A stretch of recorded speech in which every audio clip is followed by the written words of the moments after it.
Donc qu'on ne se trompe pas, ici c'est que pour l'équipe World Tour. Voilà, ici vous êtes vraiment dans le bâtiment où se situent, on va dire, les vélos et l'organisation du World Tour.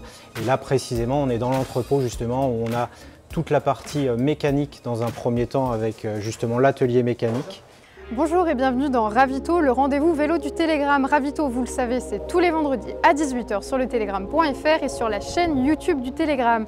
Et aujourd'hui, un épisode un peu spécial puisque nous sommes au siège de l'équipe Arkea B&B Hotel à Bru. On part le visiter, on vous emmène. Bonjour Guillaume. Bonjour.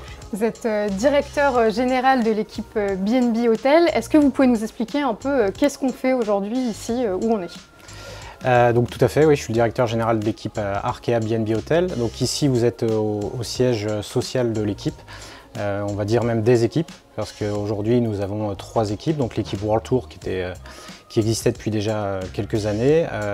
Désormais vous avez l'équipe Continental Hommes et l'équipe Continental Femmes. Donc ici, au niveau du siège, en fait, c'est la partie essentiellement logistique et administrative qui se trouve dans ce bâtiment. Nous sommes dans l'équipe 150 personnes. Okay. Sur site, nous sommes environ une quinzaine, avec les services donc comptabilité, ressources humaines, donc logistique. Et depuis quelques mois maintenant, on a 2 bâtiments, principalement celui-ci où est regroupée l'équipe World Tour. Avec son staff, et puis à côté un autre bâtiment qu'on a récupéré pour justement les équipes développement Continental Hommes et Continental Femmes. Je vous propose qu'on aille voir justement un peu l'envers du décor, ouais. Où on stocke les vélos, toute la partie entrepôt, stockage. Il y a combien de mécanos qui travaillent ici toute l'année? Alors sur place, on a 3 mécaniciens. D'accord. Notamment un apprenti, 2 personnes qui sont dans l'équipe depuis pas mal de temps. Okay.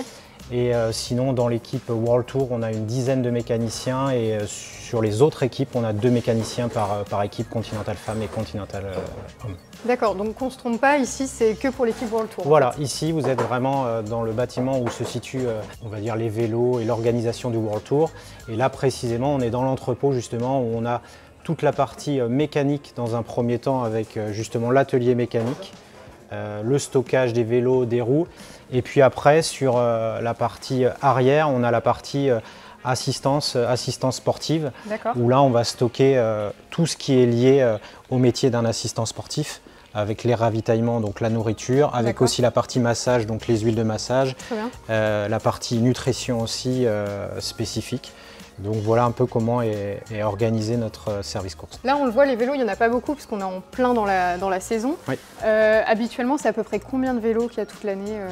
Alors là, je n'ai pas le chiffrage précis, mais c'est beaucoup de vélos parce qu'il y a environ 4 à 5 vélos par coureur. On a 56 coureurs, donc il suffit de faire le calcul.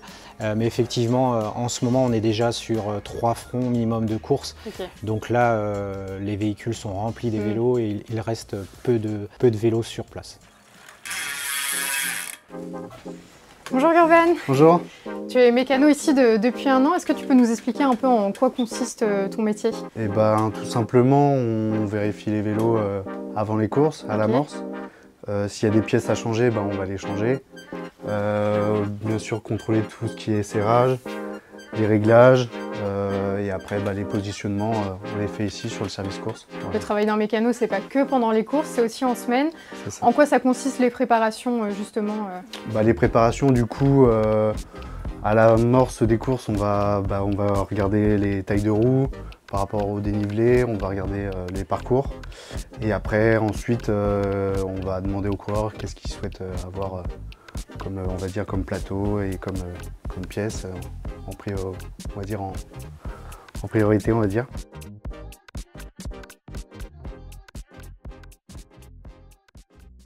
Vous l'avez vu ici, il y a beaucoup de personnes qui travaillent et qui s'occupent de choses totalement différentes. Et du coup, maintenant, on va se diriger vers la logistique. Bonjour. Bonjour. Donc vous gérez la partie logistique de l'équipe World Tour. Est-ce que vous pouvez nous expliquer rapidement en quoi ça consiste? Donc on va se répartir les courses et ensuite en fait on va sur chaque course, il y a tout un staff qui est déjà prédéfini, on a des coureurs également. Donc nous en fait notre rôle c'est d'organiser les déplacements et d'optimiser forcément leurs déplacements, donc réserver les billets d'avion, le train et faire en sorte que tout le monde arrive bien en amont des épreuves et que tous les rouages se fassent bien. Et donc pour ça, on va travailler en direct avec les directeurs sportifs et les assistants également. Bonjour Emmanuel. Bonjour Fanny. Bonjour. Vous allez bien? Bien et vous? Ma foi, très très bien. Bienvenue chez nous. Merci. Vous êtes manager de l'équipe Arkea B&B Hotel. Est-ce que vous pouvez un petit peu nous expliquer ce projet de 3 équipes? Vous êtes la première équipe à le faire en France. Est-ce que vous pouvez nous en parler? Je crois que c'est assez simple en fait. On n'est pas parti d'une feuille blanche. Tout du moins moi, je ne suis pas parti d'une feuille blanche. La genèse, vous l'avez un petit peu ici affiché avec les différents maillots. Depuis le début, en tous les cas professionnel de cette équipe.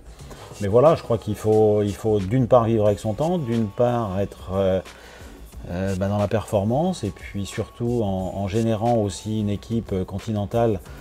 Le but du jeu, c'était quand même de provoquer ces choses par rapport à l'après des coureurs aujourd'hui existants dans la World Tour. Et puis au-delà de tout ça, eh bien, ça fait 4 années que nous avons créé aussi cette équipe féminine et qui marche de mieux en mieux, qui trouve de plus en plus sa place dans le peloton professionnel. On est une belle équipe à taille humaine et toujours avec cet esprit de famille en fait. On avait vu ce genre de structure à l'étranger avec la Jumbo pour ne citer que. Est-ce que c'est quelque chose dont vous êtes inspiré du coup dans ce projet-là? Je crois que en fait moi je m'inspire tout le temps de ce qui peut se faire, ou tout du moins de ce qui existe. Maintenant après de copier c'est pas forcément mon leitmotiv.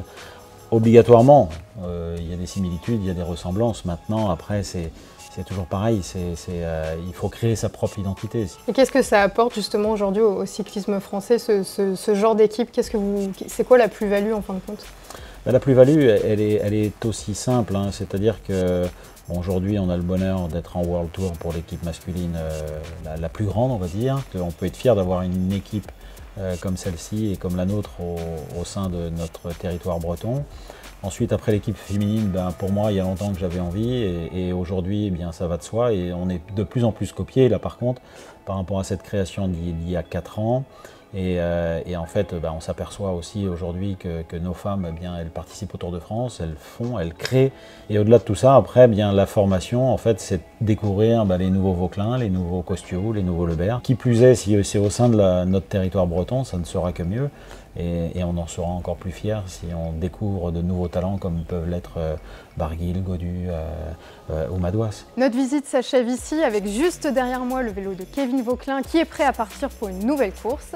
La pause ravito, c'est tout pour aujourd'hui. On se retrouve vendredi prochain à 18 h sur le telegram.fr et sur la chaîne YouTube du Telegram. D'ici là, bon week-end, bonne semaine et bonne course!